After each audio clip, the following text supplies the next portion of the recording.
झांसी की रानी लक्ष्मीबाई जी का जीवन परिचय। खूब लड़ी मर्दानी वो तो झांसी वाली रानी थी। यह पंक्ति भारत की वीरांगना रानी लक्ष्मीबाई के अदम्य साहस और बलिदान को अमर करती है। वे भारत के स्वतंत्रता संग्राम की पहली महिला योद्धा थीं, जिन्होंने अंग्रेजों की गुलामी के खिलाफ तलवार उठाई और आखिरी सांस तक लड़ती रहीं। उनकी कहानी हर भारतीय के हृदय में देशभक्ति की आग जलाती है। आइए उनके जीवन को विस्तार से जानते हैं।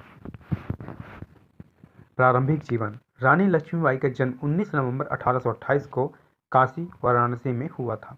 उनका बचपन का नाम मणिकर्णिका था और प्यार से लोग उन्हें मनु कहते थे। उनके पिता मोरोपंत तांबे एक मराठी ब्राह्मण थे और माता भागीरथीबाई धर्मपरायण महिला थीं। मनु बचपन से ही साहसी और तेजस्वी थी। उन्होंने घोड़सवारी, तलवारबाजी, धनुर्विद्या और युद्ध कला में महारत हासिल की। उनके खेल खेल में तलवार से लड़ने की आदत ने उन्हें भविष्य की एक महान योद्धा बनने के लिए तैयार किया। झांसी की रानी बनना। 1842 में मणिकर्णिका का विवाह झांसी के राजा गंगाधर राव के साथ हुआ और वे लक्ष्मीबाई बनी। 1851 में उनके पुत्र का जन्म हुआ, लेकिन कुछ ही महीनों में उसकी मृत्यु हो गई। राजा गंगाधर राव ने दामोदर राव नामक एक बच्चे को गोद लिया, लेकिन 1853 में राजा की मृत्यु के बाद अंग्रेजों ने डॉक्ट्रिन ऑफ लैप्स हड़प नीति के तहत झांसी पर कब्जा करने की कोशिश की। लक्ष्मीबाई ने साफ कहा, मैं अपनी झांसी नहीं दूंगी, और अंग्रेजों के खिलाफ खुला विद्रोह छेड़ दिया। 1857 की क्रांति और झांसी का युद्ध। 1857 की स्वतंत्रता संग्राम की आग पूरे भारत में फैल रही थी।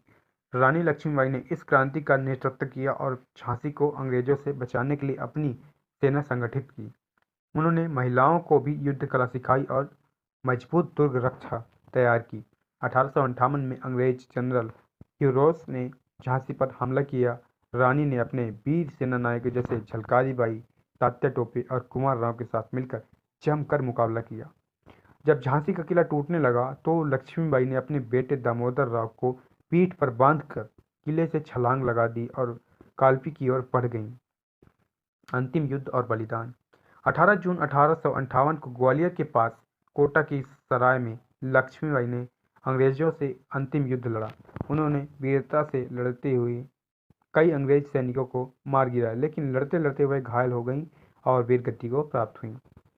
मृत्यु से पहले उन्होंने अपने सैनिकों से कहा कि उनकी देह अंग्रेजों के हाथ ना लगे, इसलिए उनके शरीर को चिता पर जलाया जाए। विरासत और प्रेरणा। रानी लक्ष्मीबाई की वीरता, आत्मसम्मान और मातृभूमि के प्रति प्रेम की गाथा आज भी हर भारतीय को प्रेरित करती है। वह भारत की नारी शक्ति की प्रतीक बन गईं, जिन्होंने दिखाया कि देश की आज़ादी के लिए बलिदान देना सबसे बड़ा धर्म है। उनका बलिदान व्यर्थ नहीं गया। उनकी लड़ाई ने भारतीय स्वतंत्रता संग्राम को एक नई दिशा दी और आने वाली पीढ़ियों को आज़ादी के लिए संघर्ष करने की प्रेरणा दी।